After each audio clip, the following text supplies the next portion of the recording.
जय श्री कृष्णा, राधे राधे। आप सभी का स्वागत है ब्रज दर्शन ब्लॉग चैनल पर। आज के इस विशेष वीडियो में हम बात करेंगे बहुला चतुर्थी के महत्व, तिथि, पूजन विधि और व्रत कथा के बारे में। साथ ही हम जानेंगे वो विशेष बात जिससे बेटों को हो सकता है भारी नुकसान। अगर आपने कुछ व्रत में कुछ ऐसे नियम हैं, अगर आपने ये चीज़ें छुई तो आपके संतान को भारी नुकसान हो सकता है। अगर आप भी इस पवित्र व्रत का विधि विधान से करना चाहते हैं तो इस वीडियो को अंत तक अवश्य देखें और ये जानकारी प्राप्त करें। चतुर्थी तिथि देवों के देव महादेव के पुत्र भगवान श्री गणेश जी को समर्पित है। सनातन धर्म में शास्त्रों में चतुर्थी तिथि का अधिक महत्व बताया गया है। मान्यता है कि गणपति बप्पा की पूजा के बिना किसी भी देवी देवता की पूजा अर्चना पूर्ण नहीं मानी जाती। मित्रों, चतुर्थी तिथि का व्रत करने से जातक के जीवन में आने वाले सभी दुख और संकट दूर होते हैं।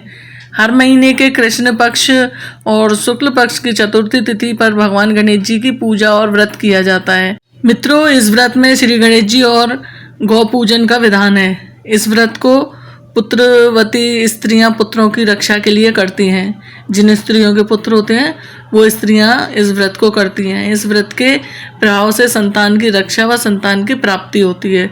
व्रती स्त्रियों को स्नान आदि क्रियाओं से निवृत्त होकर श्री गणेश जी का पूजन अर्चन विधि करनी चाहिए। मित्रों, इस दिन व्रती स्त्री को स्नान आदि करने के बाद गणपति पूजन करना चाहिए। अपने घर में गणेश जी की पूजा करें या पास में कोई मंदिर हो तो वहां जाकर गणेश जी की पूजा करें। बेसन के लड्डुओं का भोग लगाएं। बेसन के लड्डू या तो आप घर में बना सकते हैं या बाजार से बेसन के लड्डू लाकर गणपति का भोग लगाएं। एक लड्डू लें, चना की दाल लें और थोड़ी हल्दी लें। एक थाली में फूल माला ये सब कुछ लें, जल लें एक लोटे में। फिर गाय और बछड़ा का पूजन करना चाहिए। गाय को हल्दी का टीका लगाएं, चना की दाल और गुड़ खिलाएं और बेसन के लड्डू खिलाएं, फूल माला चढ़ाएं, अक्षत चढ़ाएं और गाय और बछड़े का इस दिन पूजन किया जाता है। मित्रों, इस दिन आप शाम को चंद्रमा को अर्घ देकर ही व्रती को भोजन करना चाहिए। मित्रों, बहुला चौथ का जो उत्सव है बहुत धूमधाम से मनाया जाता है। इसमें माना जाता है कि जहाँ किसान समुदाय विशेष रूप से महिलाएं गाय की पूजा करती हैं। बहुला चतुर्थी का व्रत भाद्रपद की कृष्ण पक्ष की चतुर्थी को किया जाता है। इस व्रत को माताएं अपने पुत्रों की रक्षा हेतु करती हैं। इस दिन गेहूं एवं चावल से निर्मित वस्तुएं वर्जित हैं। गाय और सिंह की मिट्टी की प्रतिमा बनाकर पूजन करने का विधान प्रचलित है।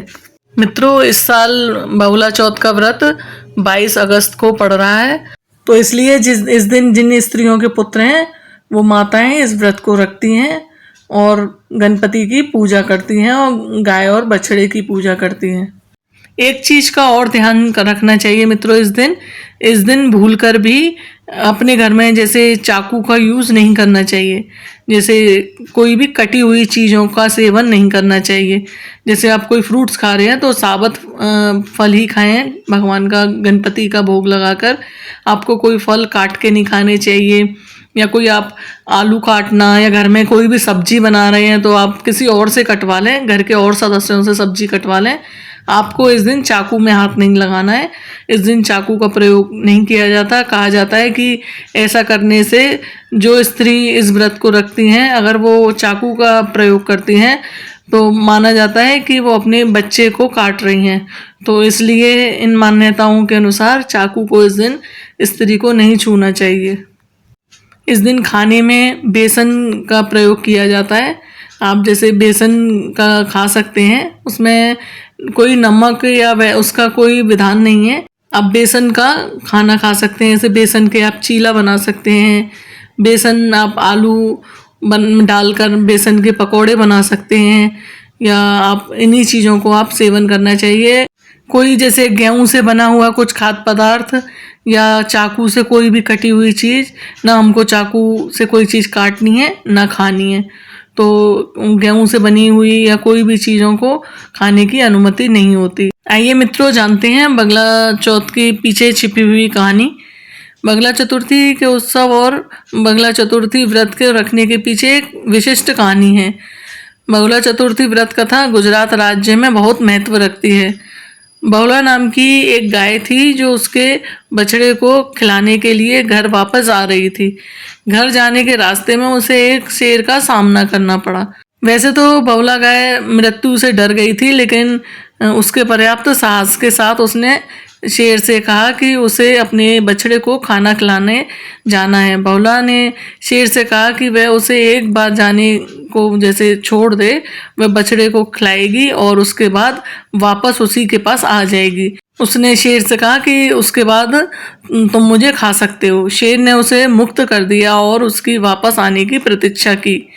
बहुला ने अपने बछड़े को खिलाने के बाद, दूध पिलाने के बाद वापसी की, जिससे शेर हैरान हो गया। वह अपने बच्चे के प्रति गाय की प्रतिबद्धता से काफ़ी चौंक गया और प्रभावित हुआ, इसलिए उसे मुक्त कर दिया और उसे वापस जाने को कहा। यह सब दर्शाता है कि शेर की शारीरिक शक्ति, क्रोध और जुनून को भी अपने बछड़े के प्रति गाय की देखभाल और प्यार के सामने झुकना पड़ा। उस विशेष दिन से भक्त गाय के दूध का त्याग करने से केवल बछड़े के लिए ही छोड़ देते हैं उस दूध को। उस दिन जो इस व्रत को करते हैं, जिनके यहाँ गाय है, तो उस दिन वो उस दूध को बछड़े के लिए ही छोड़ देते हैं। और जो व्रती होती हैं वो भी सिर्फ दूध का सेवन नहीं करती और बहुला चतुर्थी का उत्सव मनाते हैं। यह पूजा का प्रतीक है जिसे देवताओं से आशीर्वाद पाने के लिए किया जाता है। तो मित्रों, आशा है कि आपको बहुला चतुर्थी व्रत की यह जानकारी लाभकारी लगी होगी। अगर यह वीडियो आपको अच्छी लगी है तो इसे लाइक अवश्य करें और अपने परिवारजनों, मित्रजनों के साथ शेयर करें, जिससे वो भी इस जानकारी का लाभ उठा सकें। और ब्रज दर्शन ब्लॉग्स चैनल को सब्सक्राइब करना ना भूलें। और अगर आप चाहें तो चैनल को ज्वाइन भी कर सकते हैं। भगवान श्री गणेश जी की कृपा आपके परिवार पर बनी रहे। आप सभी को बगला चौथ की हार्दिक शुभकामनाएं। जय श्री कृष्ण, जय श्री गणेशाय नमः।